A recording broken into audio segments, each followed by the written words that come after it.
ठीक है। हेलो,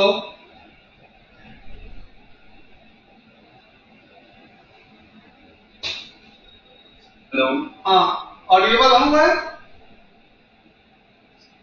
इस सब बीच में चली गई थी। हाँ चलो ठीक। तो अभी स्क्रीन दिख रहा है। तो ये cos of sin inverse 3/5 plus cot inverse 3/2। इसको क्या करना है, हमें चेंज कर लेना है दोनों को cos इनवर्स में। तो sin इनवर्स 3/5 को cos इनवर्स में चेंज करेंगे तो 4/5 आ जाएगा, और cot ऑफ 2/3 को चेंज करेंगे तो cos इनवर्स ऑफ 3/√13 आ जाएगा। फिर क्या करना है हमको, फिर वापिस से अगर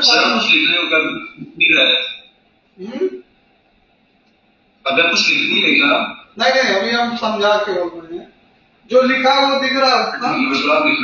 cos inverse x plus cos inverse y equals to cos inverse x in cos inverse of x into y into x minus y।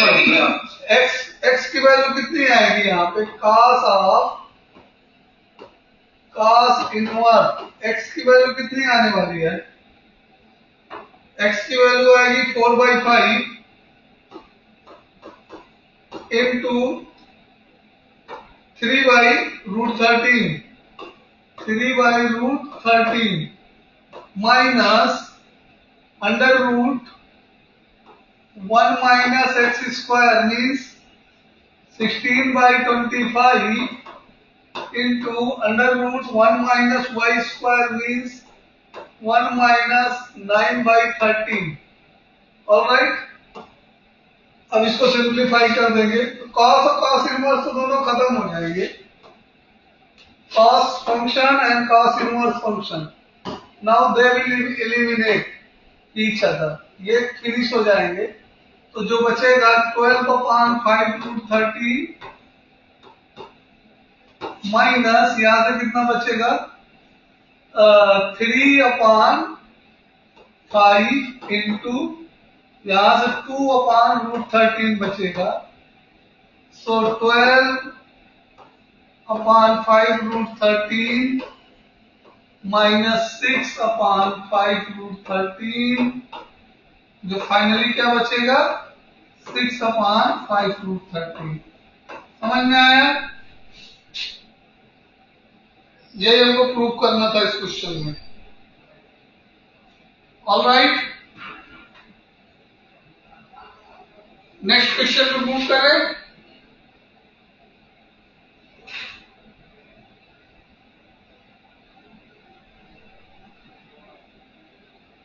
Hello,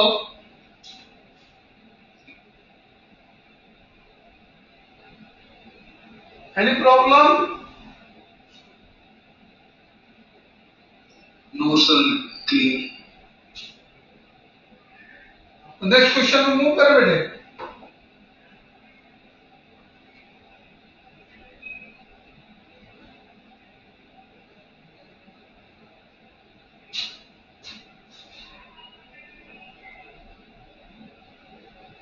to sine inverse,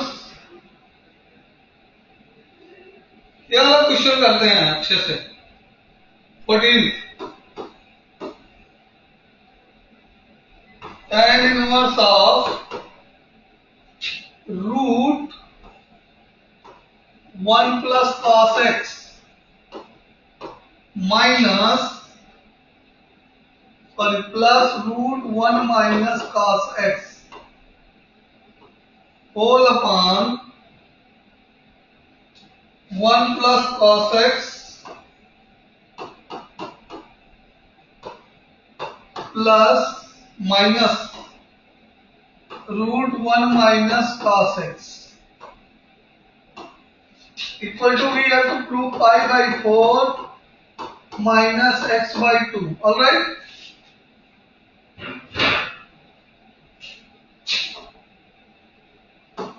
question clear है बेटे? we know that formula 1 plus cos theta equal to 2 sign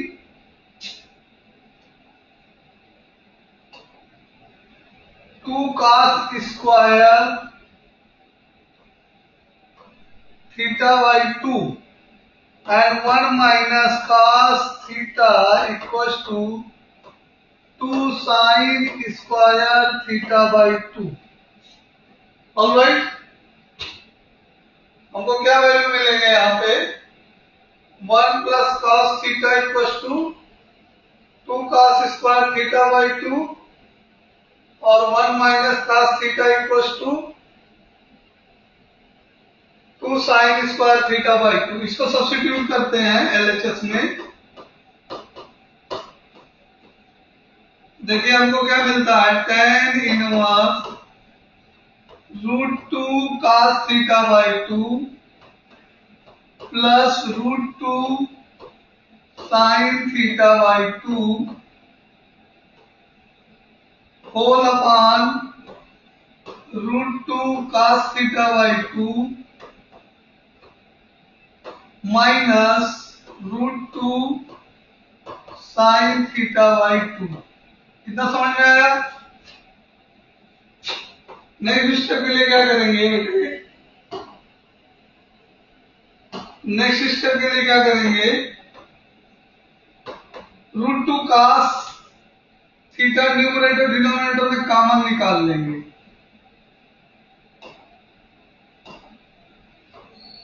√2 cos actual में theta के place पे हमारे पास x है बेटे हर जगह पे।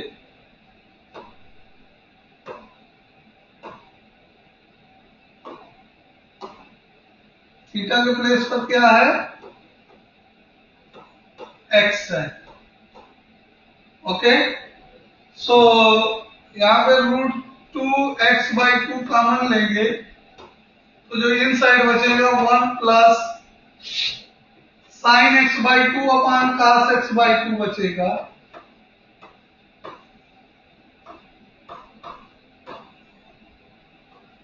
अपॉन डिनोमिनेटर में भी सेम कॉमन लेंगे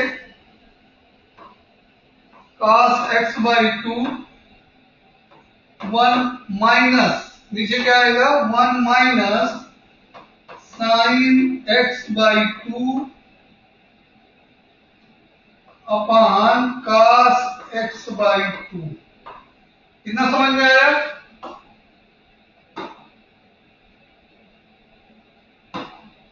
अब ये √2 cos x/2 से √2 cos x/2 कैंसिल हो जाएगा और जो हमारे पास बचेगा वो बचेगा equals to tan inverse of 1 plus tan x/2 whole upon 1 minus tan x/2। sin theta upon cos theta tan थीटा होता है तो sin x/2 upon cos x/2 tan x/2 हो गया। So 1 plus tan x/2 whole upon 1 minus tan x/2। Okay, now we know that tan pi/4 plus minus 8 plus 8 equals to 1 plus tan a upon 1 minus tan a। ये formula होता है जिसमें use किया जाता है tan a plus b का। क्या use किया जाता है? tan a plus tan b whole upon 1 minus tan a into tan b। Okay, तो tan a का मतलब pi/4 जिसकी वैल्यू 1 होती है tan pi/4। आपको कुछ गड़बड़ प्रूफ करना है क्या?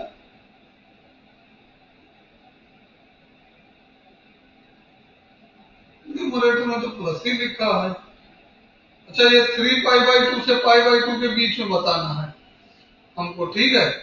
x कहाँ बिलोंग करेगा वो दिया है यहाँ। यहाँ पे जो डोमेन दिया है वो इंपॉर्टेंट है। x belongs in second quadrant, π/2 pi से लेकर के 3π/2 थर्ड क्वाड्रेंट बिलोंग कर रहा है ना x। तो यहाँ पे देखते हैं हम कैसे आता है। पहले तो इसको हम पहले सॉल्व कर लेते हैं, ठीक है। तो यहां पर इसको सॉल्व कर लेते हैं, तो ये कितना आ जाएगा हमारे पास, tan inverse tan π/4 plus π/4 plus x/2।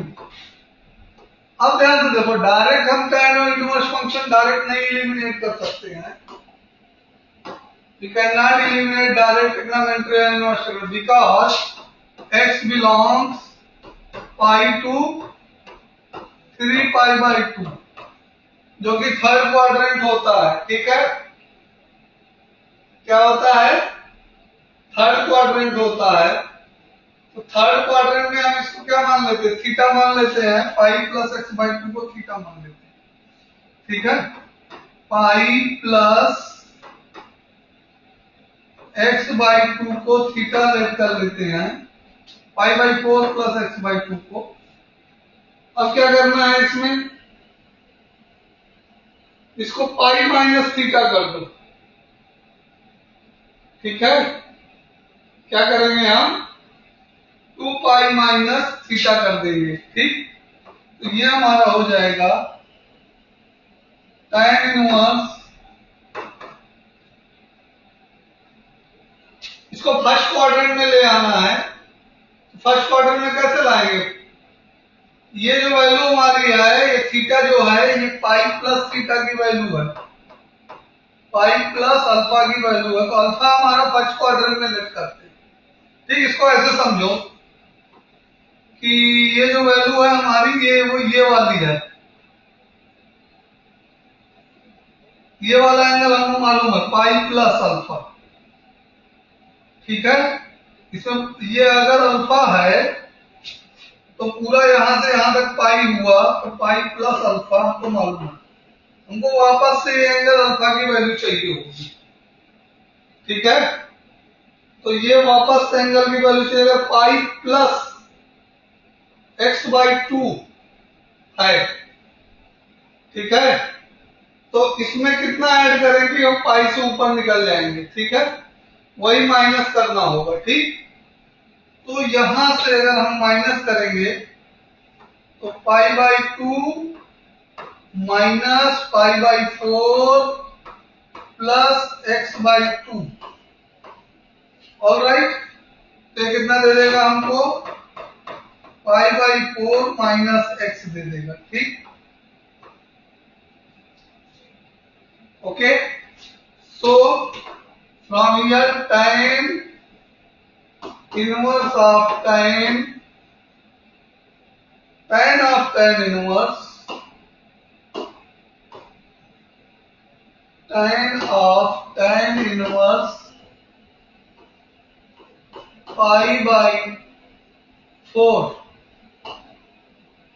π/4 minus x और इक्वल टू π/4 माइनस x/2, यहाँ पे अपन 2 कर लो। ये समझ में आया? हेलो सर, आपने ना थोड़ा देखिए बादलों में जो π/4 प्लस x, हाँ, यहाँ पे थोड़ा सा क्रिटिकल है कि कैसे आया। इसको हम थोड़ा दूसरे तरीके से, एक तरीका और है जो आसान है, अभी अभी हमारे दिमाग में पूरा सॉल्व कर लेने के बाद स्ट्राइक हुआ है, वो मेथड आपको बताने जा रहे हैं कि कैसे करना है। देखो, इसमें एक्चुअल में x जो है वो बिलोंग कर रहा है कहाँ पे, थर्ड क्वाड्रेंट में। कहाँ बिलोंग कर रहा है, थर्ड क्वाड्रेंट में। तो जो ये फार्मूला यूज कर रहे हैं, 1 प्लस वाला यूज कर रहे हैं, क्या यूज कर रहे हैं, 1 plus cos theta equal to 2 cos square theta by 2। तो यहां से cos थीटा बाई 2 की वैल्यू आती है √1 plus cos square theta cos theta अपान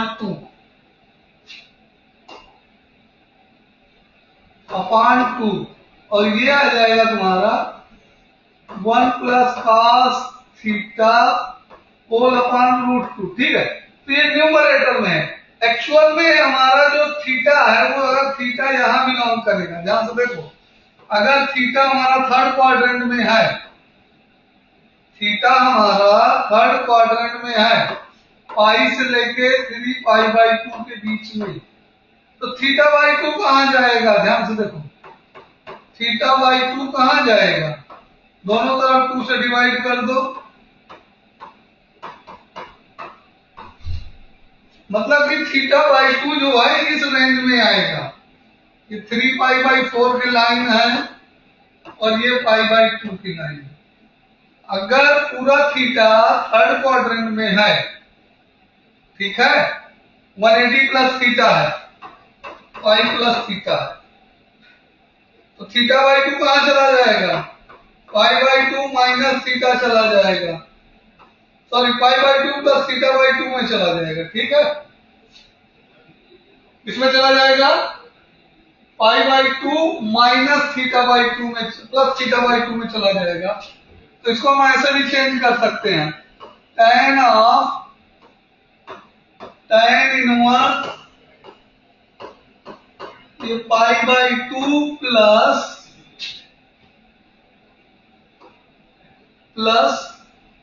और ये pi by 4 minus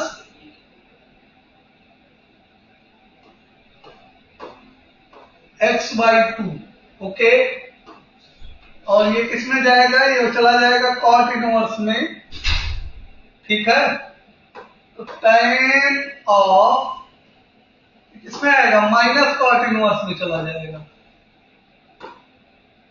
cot inverse pi by 4 minus x by 2, और यहां से हम इसको चेंज करेंगे तो क्या लिख पाएंगे? ध्यान से देखो, tan को कॉट में चेंज करना है ना, तो ये pi by 2 minus cot of cot inverse.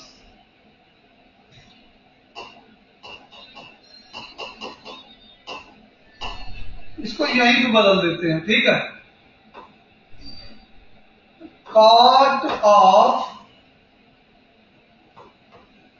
Cot inverse, ठीक है, ये माइनस थीटा किसमें चला जाएगा? पाई बाई 2 माइनस थीटा में चला जाएगा, पाई बाई 2 प्लस फिर से वापस से वही जगह आ जाएगा, पाई by 2 minus pi by 4 plus x by 2। तो ये काट inverse direct function inverse function एक दूसरे कैंसिल करेंगे, पाई by 2 minus pi by 4 plus x। तो ये जो हमारा आ जाएगा, ये आ जाएगा पाई बाई 4 माइनस ये प्लस माइनस x हो जाएगा, माइनस हो जाएगा। ठीक, यहां पे प्लस माइनस माइनस हो जाएगा, पाई बाई 4 माइनस x। ठीक है, तो ये यहां पे जब हमारा थर्ड क्वाड्रेंट में रहेगा,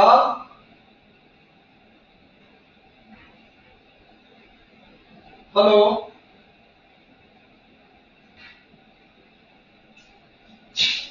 नहीं समझ में आया?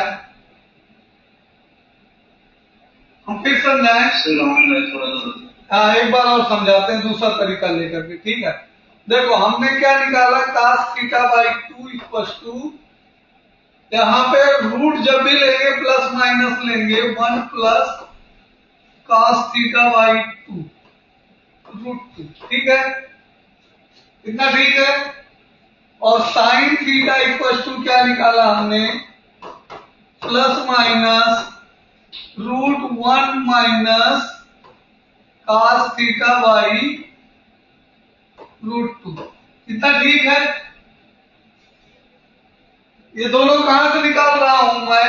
ये दोनों निकाल रहा हूं 1 plus cos theta equal to 2 cos square theta by 2 से निकाल रहा हूं। ठीक है। और 1 minus cos theta equal to 2 sin square theta by 2 से निकाल रहा हूं। ये दोनों से फार्मूला सही है, इतना क्लियर है? ठीक। अब ध्यान से देखो इसके एंगल पे। इसका एंगल क्या कह रहा है? थीटा लाई बिटवीन,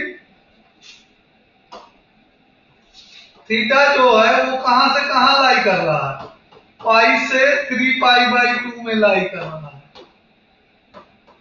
मतलब कि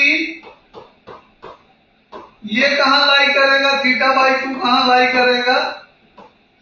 3 पाई बाई 4। अब इसको क्वाड्रेंट का समझ लो ग्राफ में। अगर थीटा एंगल यहां पर है तो हमारा जो ग्राफ है थीटा बाई 2 का वो कहां लाई करेगा? यहां पे लाई करेगा, थीटा बाई 2। ठीक है। ये पाई बाई 2 की लाइन है और ये 3 पाई बाई 4 की लाइन है। ये रीजन कहां पर है? सेकेंड क्वाड्रेंट में है। और सेकेंड क्वाड्रेंट में साइन क्या होता है? पॉजिटिव होता है। और cos क्या होता है? नेगेटिव होता है। तो cos थीटा इक्वल टू हम लेंगे √1 प्लस cos थीटा बाई √2, या फिर इसको ऐसे कह लो कि 1 plus cos theta equal to minus √2, यहां रूट है, माइनस √2 cos थीटा बाई 2, यहां पे थीटा बाई 2 आएगा। और √1 minus cos theta equal to plus √2 sin theta by 2। ये समझ में आया? इसमें सारा रोल एंगल का है। इस स्लाइड को खूब अच्छे से समझो। ठीक है। अब आगे देखो। अब tan ऑफ tan इनवर्स कितना था क्वेश्चन?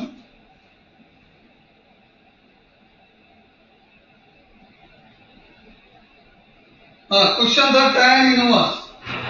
चलो इनवर्स बाहर था। tan इनवर्स ये कितना आ जाएगा हमारा? Minus √2 cos x by 2 plus √2 sin x by 2, okay, whole upon नीचे क्या आएगा? Minus √2 cos x by 2 minus √2 sin x by 2। Alright. tan inverse minus √2 cos x by 2 common लेंगे तो ये बनेगा 1 plus sin x by 2 upon cos x by 2। नीचे again हम minus √2 cos x by 2 common लेंगे। सॉरी, यहाँ पे numerator में माइनस आएगा, यहाँ पे माइनस आएगा अपान इसमें क्या आएगा? 1 plus sin x by 2 upon cos x by 2। ठीक है। अब ये वाला तो कैंसिल हो जाएगा, cos और cos क्या हो जाएंगे? कैंसिल हो जाएंगे। माइनस से माइनस भी कैंसिल हो जाएगा। ठीक। जो बचेगा हमारे पास वो क्या बचेगा? tan inverse 1 minus tan x by 2 whole upon 1 minus tan 1 plus tan x by 2। अब की सिंपल है। अब tan pi by 4 minus a का फार्मूला क्या होता है? Pi by 4 minus a 1 minus tan a upon 1 plus tan a होता है। ठीक है, किस फार्मूले से निकाला जाता है? tan a प्लस बी के फार्मूले से निकाला जाता है। a plus b minus b use करना है अपने को। tan a माइनस बी का फार्मूला, तो tan a minus tan b whole upon 1 plus tan a into tan b। Alright, तो ये जो है तुम्हारा फार्मूला, इसमें a की जगह पे पाई बाई 4 रख दो और b की जगह पे a रख दो x बाई 2, तो ये हमारा क्या बन जाएगा फार्मूला? अब की बार बन जाएगा tan inverse tan of pi by 4 minus x by 2। ठीक है, तो ये जो आएगा वैल्यू हमारा, ये दोनों कैंसिल कर देंगे each other, inverse function direct function, और pi by 4 minus x by 2। अभी प्रूफ हुआ कि अभी भी नहीं प्रूफ हुआ? हाँ, अब सही है। यस सर, हो गया। क्लियर है? तो इसमें तो मेन डाउट वाला पोर्शन था, वो कहां पे है? ये क्वाड्रेंट जो दिया है हमारा, x कहां पे बिलोंग कर रहा है? ऑलराइट, जब भी x थर्ड क्वाड्रेंट में बिलोंग करेगा, x बाई 2 कहां बिलोंग करेगा? पाई बाई 2 से 3 पाई बाई 2 के बीच में। ठीक है, और ये रीजन सेकंड क्वाड्रेंट का है। इस रीजन में cos थीटा बाई 2 की वैल्यू निगेटिव आएगी। यहां रूट लेते हैं तो पॉजिटिव निगेटिव दोनों आता है। ठीक है, यहां भी पॉजिटिव निगेटिव दोनों आता है। ऑलराइट, तो यहां पे प्लस माइनस दोनों आया, cos थीटा निगेटिव आया, sin थीटा पॉजिटिव आया, और उसके बाद क्या करना है? हम वो निगेटिव वैल्यू cos रूट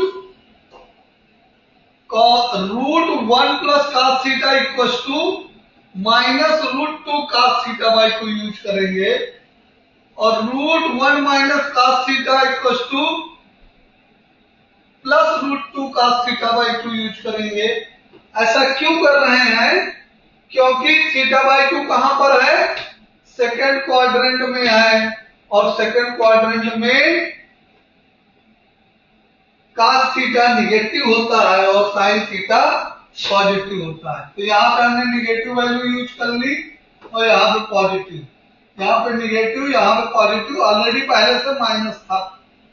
फिर माइनस रूट 2 का x बाई 2 कॉमन ले लिया, तो यहां का माइनस, ओके,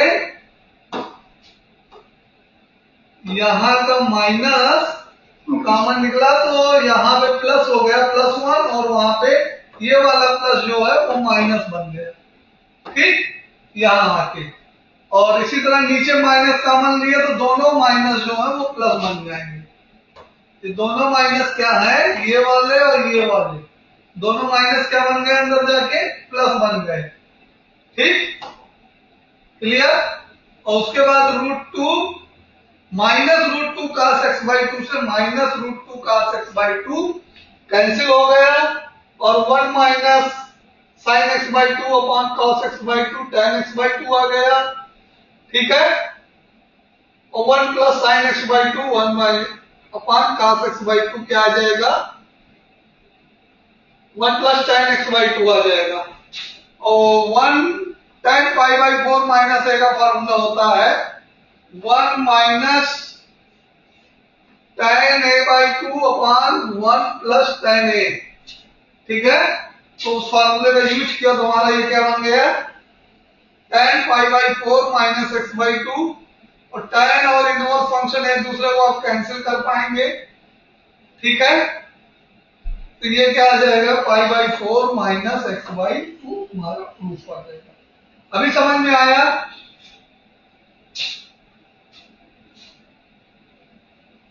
हेलो, यस, अब कोई डाउट बचा?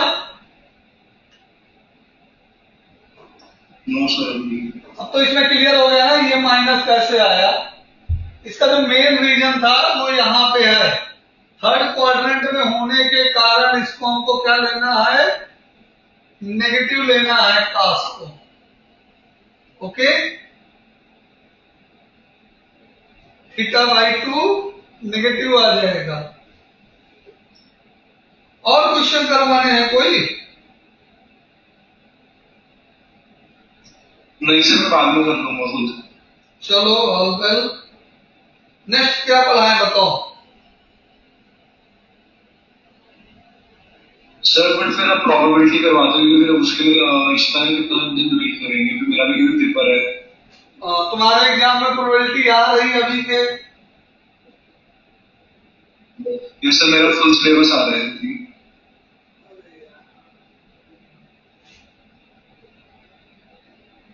वॉल्यूम 1 में तुम्हें कुछ नहीं करना है। कब, कितने तारीख को तुम्हारा पेपर है मैथ का? सर अभी डेट शीट आई है, 21 या 22 से शुरू है मेरे। 21 या 22 से शुरू है, तो पहले ही मैथ होगा क्या? Yes sir but date sheet sir आज शुरू में हो जाएगी, 10 दिन में पूरी खत्म हो जाएगी क्योंकि टाइम पे। चलो हम करा लेते हैं, इसका आएगा हम उसको दोबारा से बढ़ा देंगे। ठीक है, नहीं तो सर अगर आपको देखो मैं बोल रहा हूँ रिलेशन फंक्शन भी रहता है वो करवा तो आप देख लो, कोई भी करवा दो। तो रिलेशन फंक्शन कर लो, रिलेशन फंक्शन हम तो खुशी खुशी करा देंगे। ठीक है, आसान से यार वो करवा दो, मैंने वो भी नहीं करा अभी। क्या चीज? वॉल्यूम 1 में जो कहो वो करा दें हम। ठीक है फिर रिलेशन फंक्शन कर लेते हैं अगर ऐसी बात है तो। चलो रिलेशन फंक्शन कर लेते हैं। देखो सबसे पहले रिलेशन की डेफिनेशन जान लेते हैं। ठीक, क्या जान लेते हैं? रिलेशन की डेफिनेशन, रिलेशन एंड फंक्शन। ठीक है, ये चैप्टर हम स्टार्ट करने जा रहे हैं। ओके, तो रिलेशन क्या है? रिलेशन काफी पॉपुलर वर्ड है, ठीक है, लेकिन मैथ की लैंग्वेज में दो सेट होते हैं, ठीक है, ए एंड बी, और उनके कार्टेशियन प्रोडक्ट का each subset, a relation from A to B, a relation from A to B is a subset of Cartesian product A cross B। तो ये डेफिनेशन तो क्लास 11th में है। ठीक है, हम बहुत ज्यादा टाइम नहीं वेस्ट कर रहे हैं, तो बहुत तो लंबा जाएगा। ठीक, हम मेन चीज बता के आगे बढ़ते चल रहे हैं। तो रिलेशन क्या है? दो सेट होने चाहिए, दोनों नॉन इक्विटी होने चाहिए। ठीक है, there are two sets A and B, non equity set. A relation R from set A to set B is a subset of A cross B। Cartesian product A cross B। Example के तौर पे अगर हम 1 2 ले लें और AB ले लें, ठीक, तो ये सेट A है, ये सेट B है, तो A क्रॉस B को कैसे लिखते हैं? A क्रॉस B को हम कैसे लिखते हैं? 1A 1B 1A 1B 2A 2B ऐसे लिखते हैं ना। 2A 2B ये सब मालूम है आपको, वेल 2B। ठीक, तो ये जो है हमारा, इसके जितने सबसेट बनेंगे, अब इसके कितने सबसेट बनेंगे? ईच एलिमेंट एक सबसेट होता है, एक तो नल भी सबसेट होता है, दूसरा 1A भी एक सबसेट है, 1B भी एक सबसेट है, ठीक, 2A भी एक सबसेट है, 2B भी एक सबसेट है। ये तो एक एक का हो गया। इसी तरह दो दो लेकर के बनाएंगे, फिर तीन तीन लेके बनाएंगे, फिर चार चार को लेके बनाएंगे। तो जितने भी सबसेट बनेंगे A क्रॉस B के, सारे सबसेट क्या है? एक रिलेशन है। क्लियर हुआ पॉइंट? रिलेशन क्या है? एक अब हमारे यहाँ जो है 12th क्लास में, ये तो 11th की डेफिनेशन थी, बाइनरी रिलेशन है। बाइनरी रिलेशन क्या कहलाता है? R from set A to A, B को हटा दिया गया है और उसकी जगह उसी सेट को ले लिया गया है। ठीक है, क्या है? रिलेशन ऑन ए। हम क्या पढ़ते हैं? अ रिलेशन ऑन ए, हम इसको पढ़ते हैं relation on A, R such that from A to A and it is subset of A cross A. इसकी अपनी पर्टिकुलर डेफिनेशन भी आती है। इस वजह से बहुत सारे रिलेशन बनते हैं। ठीक है, अगर टोटल नंबर ऑफ रिलेशन की बात करें तो 2 की power n square, n is the number of element in A. ठीक, अगर ए बी दो हैं, ए और बी से देखें अगर हम, तो इसमें जो टोटल रिलेशन है,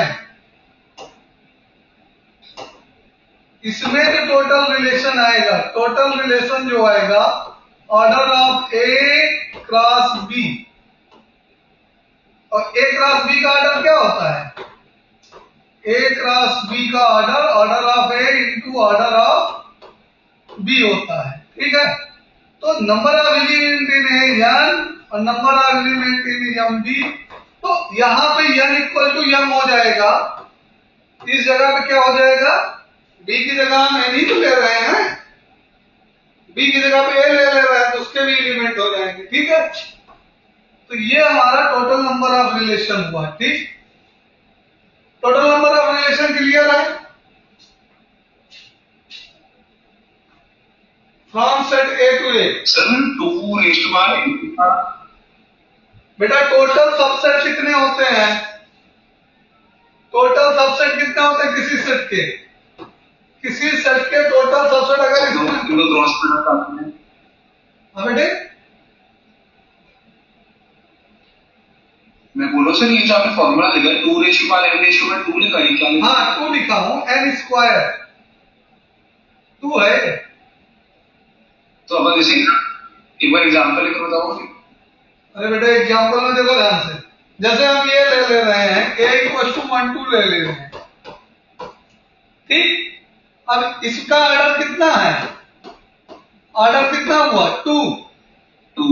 तो अगर हम कोई रिलेशन ए से ए में डिफाइन कराएं और पूछे टोटल कितने रिलेशन बनेंगे, तो क्या बताएंगे हम?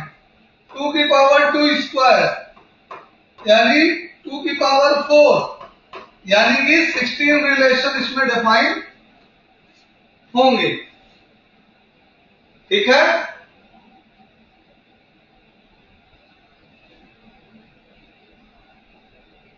सिक्सटीन तरह के रिलेशन बनेंगे। बोलिए बोलिए, जो भी दिक्कत है बोलिए। सर आगे समझ में आ गया? अगर ना आया तो बोलो, I will explain till the last until you will not understand. जब तक नहीं समझ में आया तब तक पूछो बेटे, कोई जल्दी नहीं है। समझ में आया? किसी भी सेट में कितने रिलेशन डिफाइन होंगे? अगर वो बाइनरी रिलेशन है, केवल सेट ए से ए में ही है, तो नंबर ऑफ रिलेशन जो है वो कितने होंगे? 2 की पावर n स्क्वायर होंगे। n क्या है? ऑर्डर ऑफ ए है, ऑर्डर ऑफ ए n है। ठीक है, ऑलराइट। अब इसके बाद हम आएंगे टाइप ऑफ रिलेशन। क्या जानेंगे? टाइप ऑफ, ये टाइप ऑफ रिलेशन का क्या क्या होते हैं? तो मेनली जो हमारे बोर्ड के सिलेबस में आए हम उतने ही डील करेंगे। First is reflexive relation,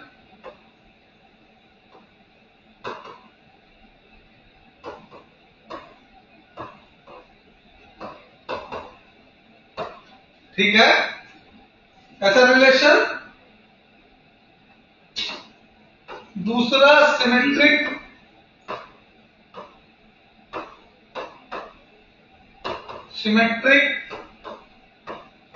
relation. तीसरा ट्रांजिटिव रिलेशन।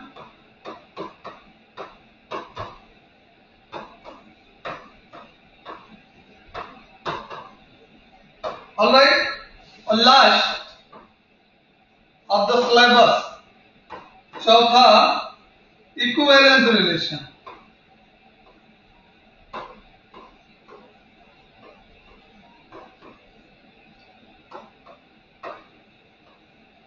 ठीक है, ओके। कितने रिलेशन है हमारे पास? 4 टाइप के रिलेशन है,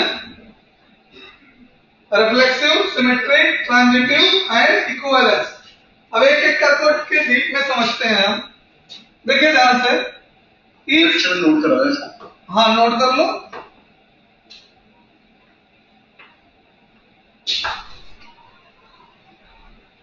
चल कर लिया, हो गया? चलो, if A comma B belongs in set A and A comma B belongs in R मतलब relation, then we read A is related to B. क्या read करेंगे? A is related to B. First member comma के पहले वाला second member से related है, ठीक है। और इसको हम ऐसे भी लिखते हैं, ऐसे भी लिख सकते हैं, A R B, R capital होगा और आर के फुटर पे ए बी चिपके होंगे, ठीक है। और इसको रीड किया जाता है A is related to B.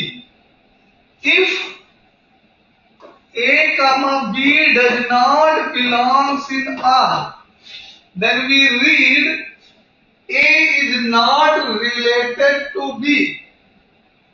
क्या पढ़ेंगे हम? A is not related to B. Okay?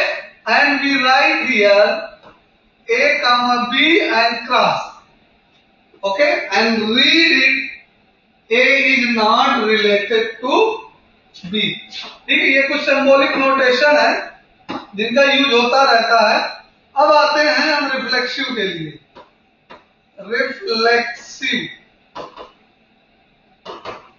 Reflexive में क्या है?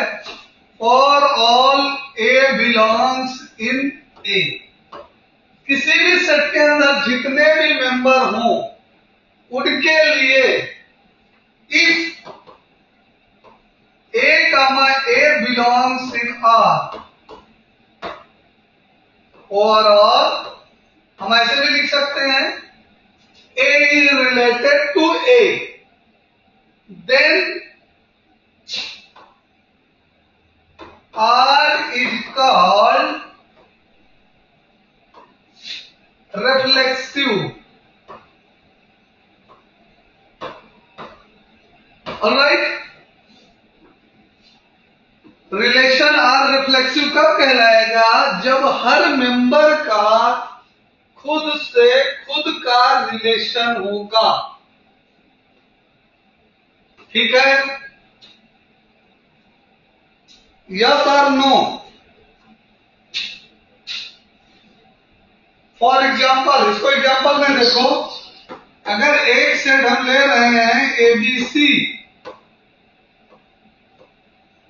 और एक रिलेशन डिफाइन कर रहे हैं AA, AB,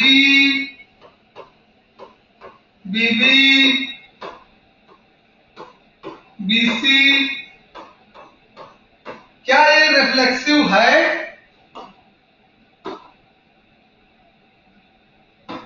no sir. Why? You said no. This is not reflexive. Yes sir, मेरे ऊपर नॉट मेरा से है कि रिलेशन। यस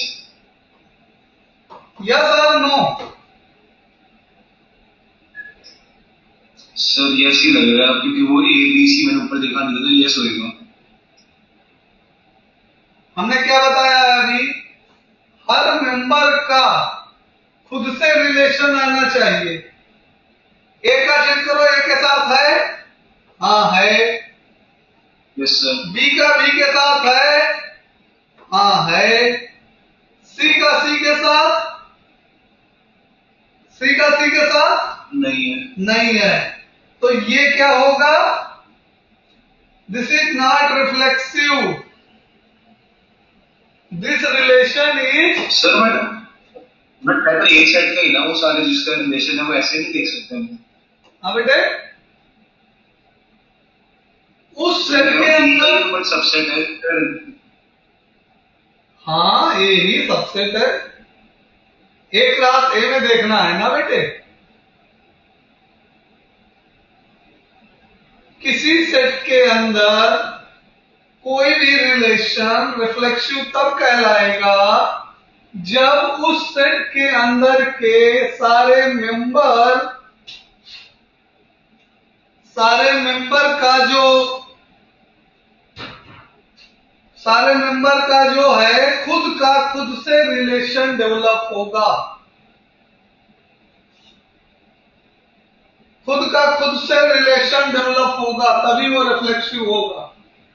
अगर हम इसमें सी कामा सी ऐड कर दें, क्या कर दें? सी कामा सी ऐड कर दें, अब ये रिफ्लेक्सिव हो गया। यस। ए भी है, बी भी है, सी सी भी है। बाकी से नहीं मतलब है, जितने मेंबर हैं इसमें, मतलब हाँ जितने मेंबर हैं इसमें उनका होना कंपलसरी है। अगर उनमें से कोई नहीं हुआ तब फिर वो रिफ्लेक्सिव नहीं होगा। ठीक है?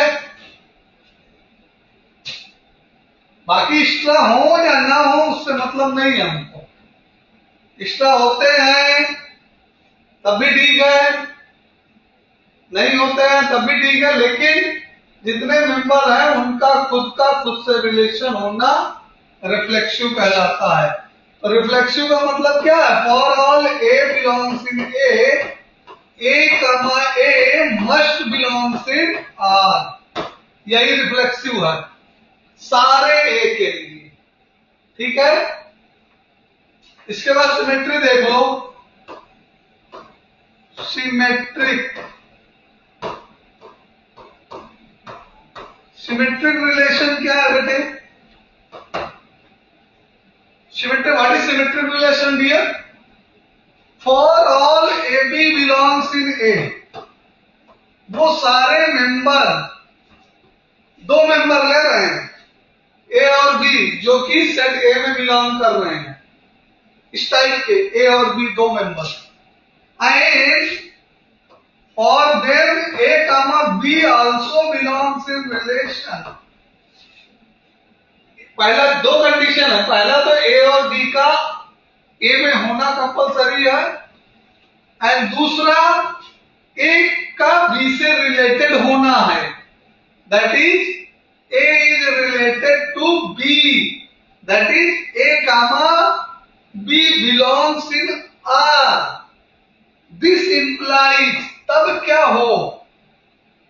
This implies B comma A belongs in R.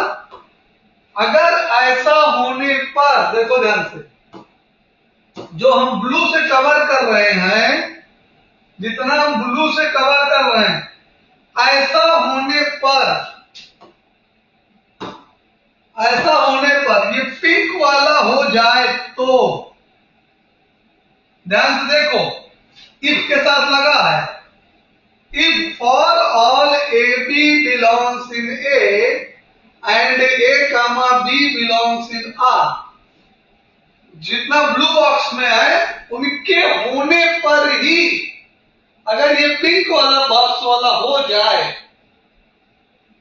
Pink वाले बॉक्स में हमने क्या लिखा, B comma A belongs in R, तब जाके रिलेशन सिमेट्रिक कहलाएगा। then R is symmetric। ठीक है, समझ में आया? एग्जाम्पल लेके समझाएं, इलस्ट्रेट करके समझाते हैं। वही लेते हैं, a इक्वल टू 1 2 3 लेते हैं, 1 2 3, और R इक्वल टू लिखते हैं हम 1 2 2 3 3 2। बस बताओ, क्या ये सिमेट्रिक रिलेशन है? Is this R symmetric relation? शायद से नहीं, 1 2 है तो 2 1 नहीं है। हाँ, very good, well done, right recognition. ठीक है, 1 2 तो है, लेकिन लिखेंगे since 1 2 belongs in are, but 2 1 does not belongs in R, therefore R is not symmetric, R is not symmetric। Alright, समझ में आया? तो इसको सिमेट्रिक होने के लिए क्या होना पड़ेगा, 2 1 को और आना पड़ेगा। तो अगर हम इसके साथ 2 1 और मिला दें, now it is symmetric, now it is symmetric। जब ग्रीन वाला लिख देंगे तब ग्रीन वाला, हाँ बेटे बोलो। सर मैं कह रहा हूँ ऐसा जरूरी नहीं कि सालों का होना चाहिए, 1,3 नहीं होना चाहिए। नहीं 1,3 नहीं, इसके कंडीशन को समझो पहले। जितना कुछ ए कामा बी आर में बिलोंग करेगा उन्हीं के लिए, सबके लिए नहीं है। रिफ्लेक्सिव जैसा नहीं है, रिफ्लेक्सिव में फॉर ऑल ए, जितने ए के साथ थे उनका सबका होना जरूरी था। लेकिन सिमेट्रिक में पहले तो ए और बी का दो मेंबर का जो हम ले ए कामा बी, उन दोनों का ए में होना जरूरी है, और वो दोनों ए में हैं तो अगर ए कामा बी बिलोंग कर रहा है, अगर वो दो नंबर अगर कोई ए में है और ए कामा बी आर में नहीं है, तो उसके बी कामा ए के बारे में सोचना ही नहीं है। That is not matter of consideration, उनके बारे में सोचना ही नहीं है। तो 1 कामा 3 है ही नहीं, does not belongs in are, तो हमें 3 कामा 1 के बारे में तो सोचना ही नहीं है। Not have to think, not have to consider, have to consider, इनको लेना ही नहीं है। समझ में आया बात? समझ में आया कि नहीं आया? जो चीज है ही नहीं रिलेशन में, उसके बारे में सोचना ही नहीं है सिमेट्री के लिए। ठीक है, क्लियर हुआ? अच्छा, अब हम एक एग्जांपल और देते हैं। ये मान लो यहां पे प्लेन है, ठीक है, एक हम सेट ले रहे हैं, सेट रिलेशन L1 कामा L2 such that L1 perpendicular L2 for all L belongs, for all line in a plane, for all lines in a plane।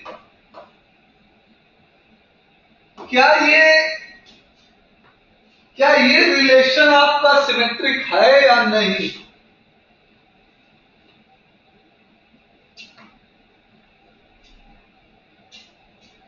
हमने 2 लाइन लिया है, किसी भी प्लेन में ढेर सारी लाइनें हैं। जैसे ये हमारा प्लेन है तो इसमें बहुत सारी लाइनें होती हैं, ठीक है, क्या है, ये हमारा प्लेन है तो बहुत सारी लाइन है, ठीक, ये प्लेन में बहुत सारी लाइनें हैं, देख पा रहे हो,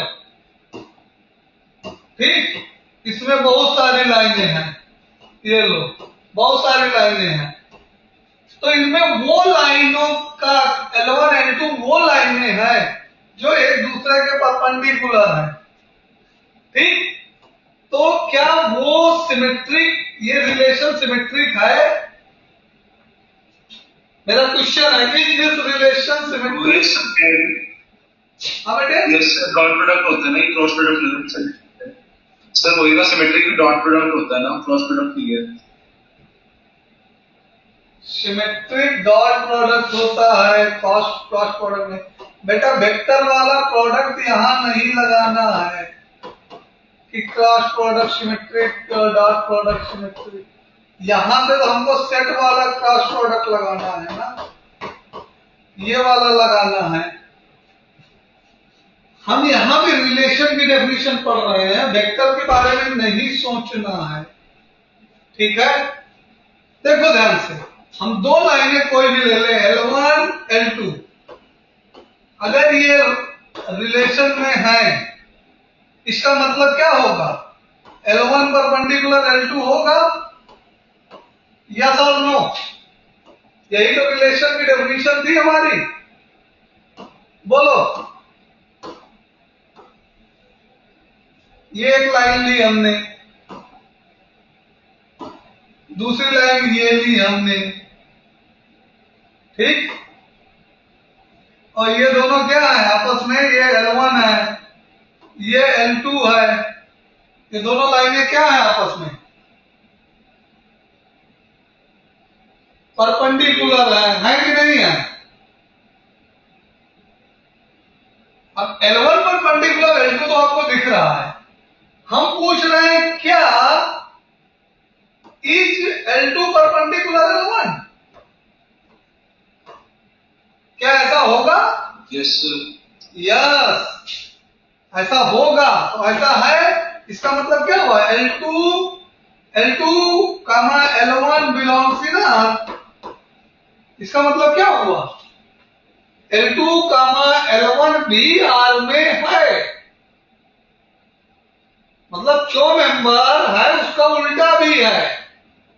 L1 कामा L2 R में है तो L2 कामा L1 भी R में है। इसका मतलब क्या हुआ? रिलेशन हमारा सिमेट्रिक हुआ या नहीं हुआ?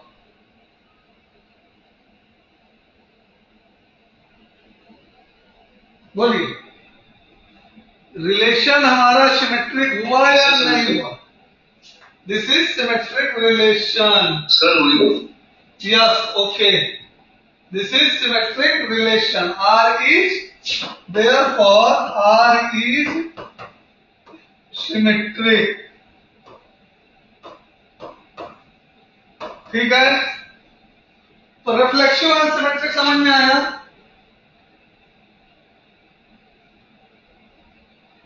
यस। अच्छा बताओ, ये जो अभी हमने ये वाला परपेंडिकुलर लाइन वाला रिलेशन डिफाइन किया, क्या ये रिफ्लेक्सिव होगा? क्या ये रिफ्लेक्सिव होगा? Is this relation reflexive? No sir. Why? Sir ये L1 अपने आप से परपेंडिकुलर नहीं है। हाँ, very good, well done, very nice बेटा। कोई भी लाइन L1 अपने आप पे परपेंडिकुलर नहीं हो सकती है। No two lines are perpendicular to itself. L1 does not perpendicular to L1. कोई भी लाइन अपने आप पे परपेंडिकुलर नहीं हो सकती है। Therefore, this relation is not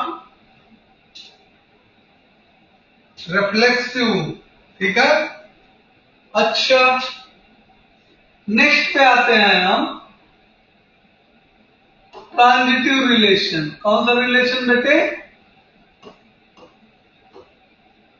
transitive relation.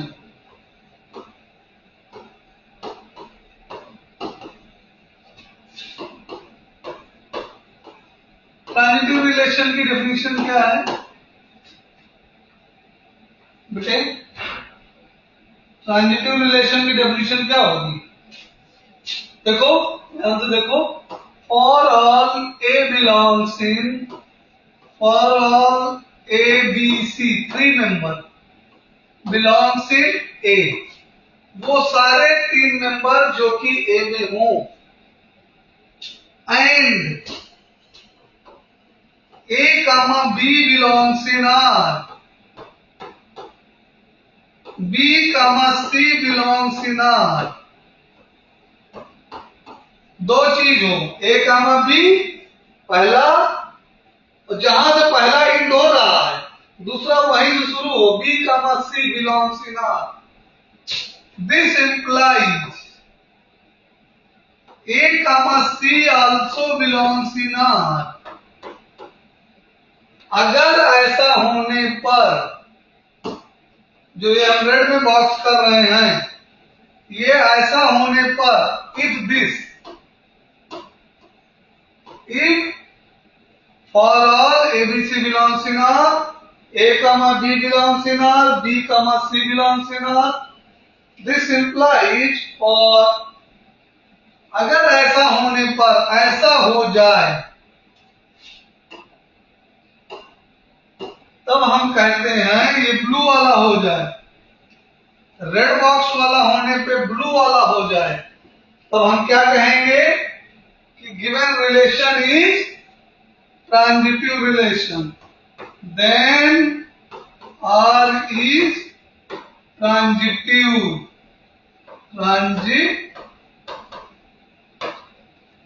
Relation. Definition समझ में आई?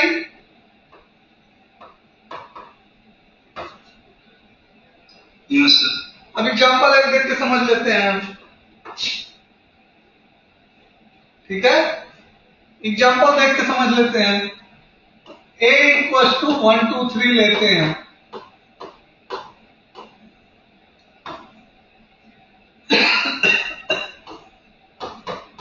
R इक्वल्स टू 1 2 2 1 और 1 1। ये रिलेशन क्या क्या है?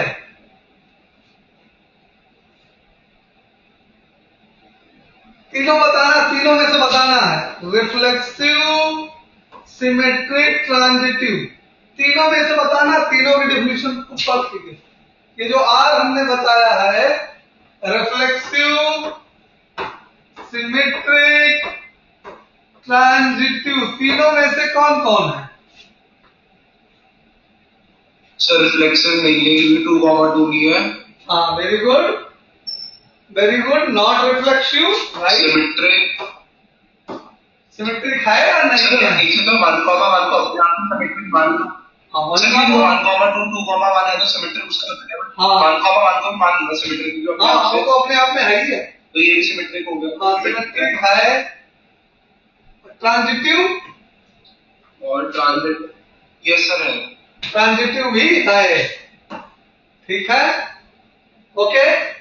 अब नेक्स्ट एंड लास्ट रिलेशन है इक्विवेलेंस रिलेशन। क्या?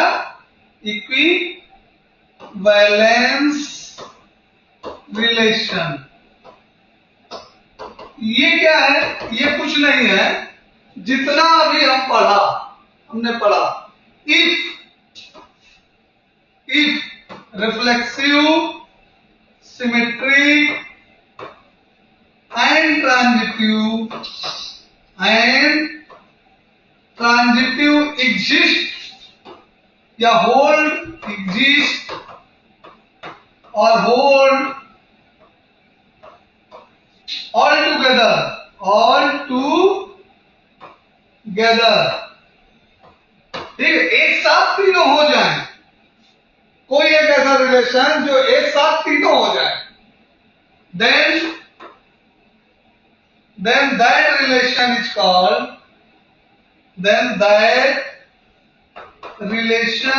called equivalence relation. Equivalence relation. Okay, what is equivalence relation? If a relation is reflexive, symmetric and transitive all together, तीनों एक साथ हो जाए तो वो क्या कहलाएगा? इक्विवेलेंस कहलाएगा। जैसे अगर इसमें हम 2, 2 ऐड कर दें और 3, 3 भी ऐड कर दिया, क्या ये इक्विवेलेंस हो गया? चेक करो जल्दी से, क्या ये इक्विवेलेंस है?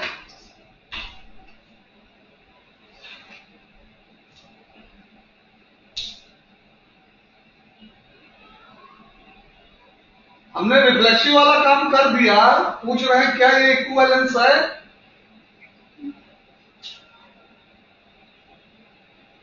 सर इसे लिख लो। नहीं कंफर्म हो रहा है? सर एक चीज बताओ, जैसे 1, 2 पहले फिर 2, 2 है, तो 1 से 2 मतलब इक्वल ले सकते हैं? 2 से 1 वाले को? हाँ ले सकते हैं। 1 का देखो 2, 2, 2, 1, 2, 2 और 2, 1, तो 2, 1 तो ये तो है, ये तो होल्ड कर रहा है, ये होल्ड कर रहा है, लेकिन ऐसा सबके लिए होना चाहिए। ऐसा कुछ है जिसके लिए नहीं हो रहा है? 1, 2 1, 2 और 2, 2 तो 1, 2 वो भी सही है, उसके लिए ट्रांजिटिव 1, 2 और 2, 2 तो 1, 2 तो ऑलरेडी है ना, ये भी सही है। 1, 2 बिगिनिंग में ही है। हाँ जी ठीक है। और अच्छा हो रहा है? नहीं हो रहा है, ट्रांजिटिव हो रहा है। 2, 2 हाँ ट्रांजिटिव हो रहा है, सबके लिए हो रहा है। 1, 1 बिल्कुल है। तो ये वाला रिलेशन क्या हो गया? ट्रांजिटिव में पास कर लिया, सिमेट्रिक और वो पहले से था, ठीक है। तो हमने इसको रिफ्लेक्सिव ही क्लियर करा दिया। तो ये वाला रिलेशन क्या है? इक्विवेलेंस रिलेशन है। समझ में आया?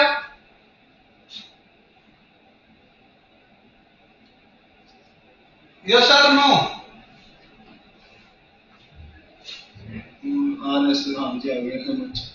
तो बेटे रिलेशन की लगभग सारी चीजें खत्म हो चुकी हैं। अब क्वेश्चन और एक्सरसाइज कराना है। 2 चीजें और बतानी है, बता दे दूंगा मैं नेक्स्ट लेक्चर में। डोमेन वैसे 11th की चीज है, जैसे फंक्शन में होता है वैसे इसमें भी होगा। कोडोमेन और रेंज और इक्विवेलेंस क्लास, ये 4 चीजें बची हैं इसमें, और एक्सरसाइज। ठीक बेटे? तो आज का लेक्चर हाँ बचा ना? हाँ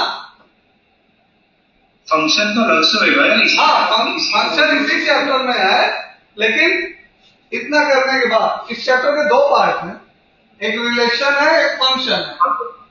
तो रिलेशन का पार्ट फिर से बोलो बेटे, क्या बोलना चाह रहे हो? बोलो जो आप बोल रहे हो 4 टॉपिक बचे, बस रिलेशन में बचे ना, फंक्शन। हाँ ये सब टॉपिक रिलेशन के हैं, फंक्शन तो अलग से पढ़ेंगे, ठीक है। ये डोमेन, कोडोमेन, रेंज और इक्विवेलेंस क्लास, ये 4 सब टॉपिक हैं, किसके हैं? वो रिलेशन के हैं, ठीक है। मेन चीजें हो गई हैं। तो आज की मीटिंग एंड करें बेटे। ओके सर, कल क्लास है? कल? हाँ जी सर। कितने बजे की पूछ रहे हो? नहीं कल को छुट्टी है, मैं पूछ रहा हूँ है ना तुम क्लास? वैसे तो नहीं, कोचिंग यहाँ कोचिंग में कोई छुट्टी नहीं है, कल क्लास रहेगी। हाँ यहाँ छुट्टी नहीं। ओके सर, ठीक है। सी यू बेटा। Okay sir, thank you.